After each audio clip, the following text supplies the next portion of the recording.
Hi, എല്ലാവർക്കും Malabar kitchen ടൈമിലേക്ക് സ്വാഗതം. ഇന്ന് ഞാൻ ഉണ്ടാക്കാൻ പോകുന്നത് നല്ല ടേസ്റ്റി ആയിട്ടുള്ളൊരു സ്നാക്കാണ്. ടീ കേക്കാണ് ഉണ്ടാക്കാൻ പോകുന്നത്. അപ്പോൾ അതെങ്ങനെ ഉണ്ടാക്കാൻ നോക്കാം.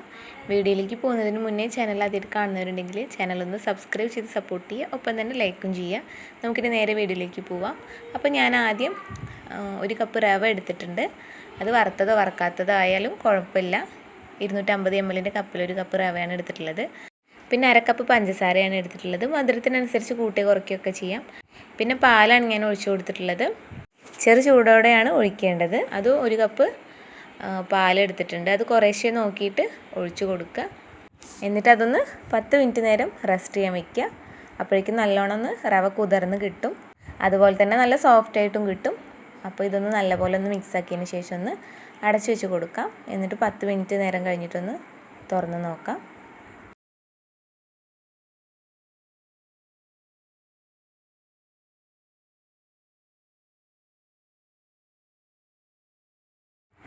ഇനി ഇതൊന്ന് അടച്ചു വെച്ച് കൊടുക്കാം.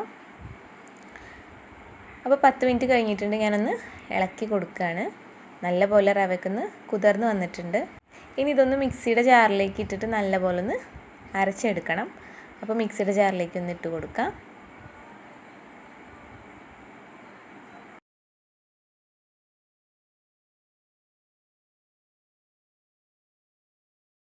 ഇനി ഇതിലേക്ക് ഒരു 1/4 കപ്പ് കസ്റ്റാർഡ് പൗഡർ ചേർത്ത് കൊടുക്കുകയാണ്.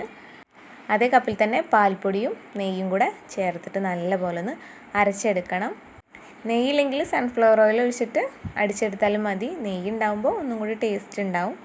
അപ്പോൾ നല്ലപോലെ ഒന്ന് അരച്ചെടുത്തിട്ടുണ്ട്. ഇതിപ്പോൾ നല്ലോണം തിക്നെസ്സിലാണ് ഇരിക്കുന്നത്. അപ്പോൾ കുറച്ചും കൂടെ ലൂസാക്കണം. അപ്പോൾ ഞാൻ വേറൊരു പാത്രത്തിലേക്ക് മാറ്റിയിട്ട് ബാക്കിയുള്ള പാല് കുറച്ചുണ്ടല്ലോ അത് ഇതിലേക്ക് ചേർത്ത് കൊടുത്തിട്ടൊന്ന് നല്ലോണം മിക്സാക്കി എടുക്കാം. അപ്പോൾ ഒന്നും കൂടെ ഒന്ന് ലൂസായി കിട്ടും.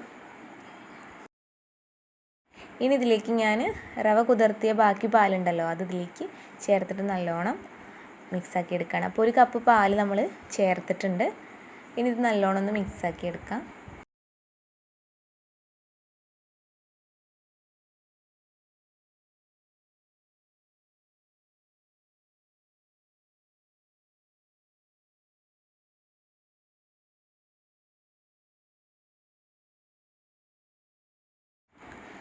അപ്പോൾ ഇത് നല്ലോണം മിക്സാക്കി എടുത്തിട്ടുണ്ട്. ഈ ഒരു കൺസിസ്റ്റൻസിയിലാണ് ഞാൻ ഉണ്ടാക്കിയിട്ടുള്ളത്. ഇനി ഇതിലേക്ക് കുറച്ച് ടൂട്ടി ഫ്രൂട്ടി ചേർത്ത് കൊടുക്കണം. ഓപ്ഷനിലാണ്, വേണമെങ്കിൽ ചേർത്ത് കൊടുത്താൽ മതി.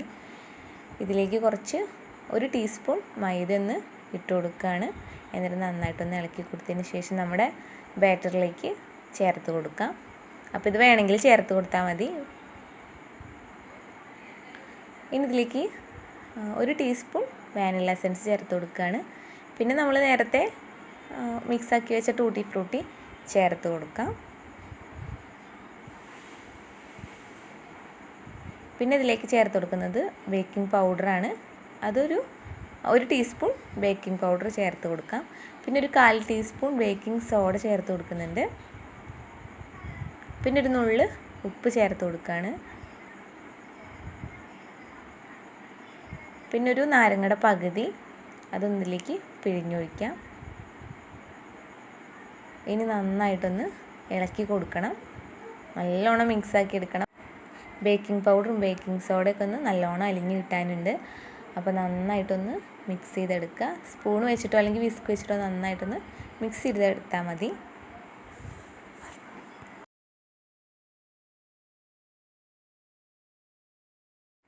അപ്പോൾ ഇത് നല്ലോണം മിക്സാക്കി എടുത്തിട്ടുണ്ട്.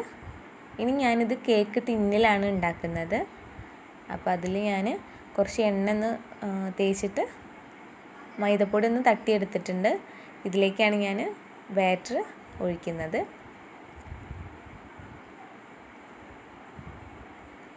ഇനി ഇതിലേക്ക് നമ്മുടെ കേക്കിൻ്റെ ബാറ്റർ ഒഴിച്ചു കൊടുക്കാം.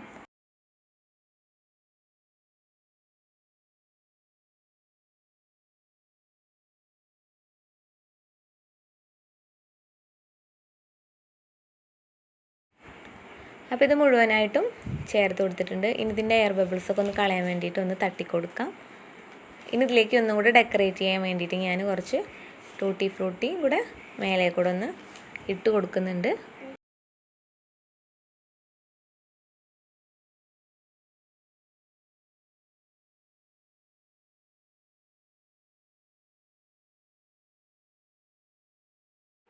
അപ്പോൾ ഞാൻ ഇങ്ങനെ ഒരു നോൺ സ്റ്റിക്കിൻ്റെ പാത്രമാണ് എടുത്തിട്ടുള്ളത് ബേക്ക് ചെയ്യാൻ വേണ്ടിയിട്ട്. അടി കട്ടിയുള്ള ഏത് പാത്രം വേണമെങ്കിലും എടുക്കാം. പാത്രം ഒരു 5 മിനിറ്റ് നേരം ഒന്ന് ചൂടായി കഴിഞ്ഞതിന് ശേഷം ഇറക്കി വെച്ച് കൊടുത്താൽ മതി. അപ്പം ഞാൻ അതിലേക്ക് ഒരു റിങ് ഇറക്കി വെച്ചിട്ടാണ് കേക്ക് ടിന്ന് വെച്ച് കൊടുക്കുന്നത്. അപ്പം ഇതൊന്ന് അടച്ചു വെച്ചിട്ട് ഒന്ന് കുക്ക് ചെയ്തെടുക്കാം.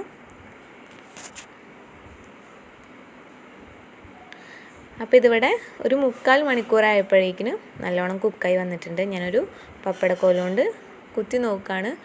ഉള്ളൊക്കെ നല്ലോണം വെന്തിട്ടുണ്ട്. ഇനി ഇതൊന്ന് ഫ്ലെയിം ഓഫ് ചെയ്തിട്ട് നമുക്ക് പാത്രത്തിൽ നിന്ന് മാറ്റാം. അപ്പോൾ നല്ല ടേസ്റ്റി ആയിട്ടുള്ള കേക്ക് റെഡി ആയിട്ടുണ്ട്. ഇനി കേക്ക് പാത്രത്തിൽ നിന്നൊന്ന് ഒരു പാത്രത്തിലേക്ക് മാറ്റാം.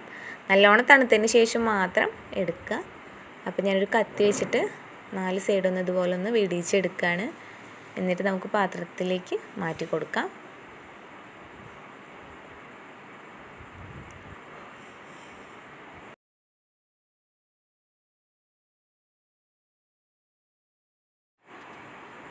അപ്പോൾ നല്ല സോഫ്റ്റ് ആയിട്ടുള്ള ടീ കേക്ക് റെഡി ആയിട്ടുണ്ട്. അടിയൊന്നും കരിഞ്ഞു പോവാതെ തന്നെ നമ്മുടെ കേക്ക് റെഡി ആയിട്ടുണ്ട്. എല്ലാവരും ഇതുപോലെ ഒന്ന് ട്രൈ ചെയ്ത് നോക്കുക. അടിപൊളി ടേസ്റ്റാണ്. റവ വെച്ചിട്ട് ഇങ്ങനെ ഒന്ന് ട്രൈ ചെയ്യാത്തവരുണ്ടെങ്കിൽ തീർച്ചയായിട്ടും ഒന്ന് ട്രൈ ചെയ്ത് നോക്കുക. അപ്പോൾ ഞാനൊരു പാത്രത്തിലേക്ക് മാറ്റിയിട്ടുണ്ട്. ഇനി ഞാനിതൊന്ന് കട്ട് ചെയ്തെടുക്കുകയാണ്. കട്ട് ചെയ്യുമ്പോഴേ അറിയാം നല്ല സോഫ്റ്റ് ആയിട്ടാണ് കേക്ക് ഇരിക്കുന്നത്. അപ്പോൾ എല്ലാവരും മറക്കാതെ ഒന്ന് ട്രൈ ചെയ്ത് നോക്കണം.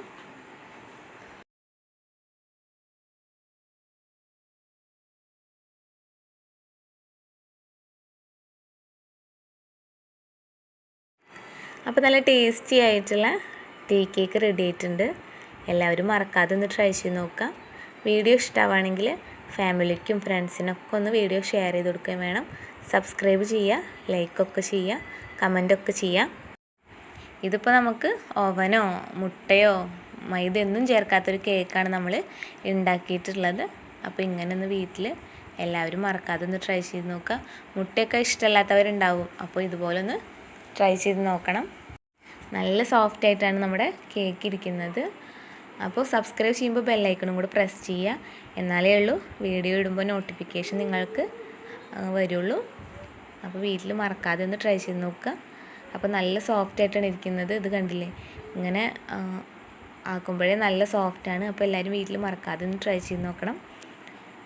അപ്പോൾ അടുത്തൊരു ഡിഷായിട്ട് വീണ്ടും കാണാം. താങ്ക്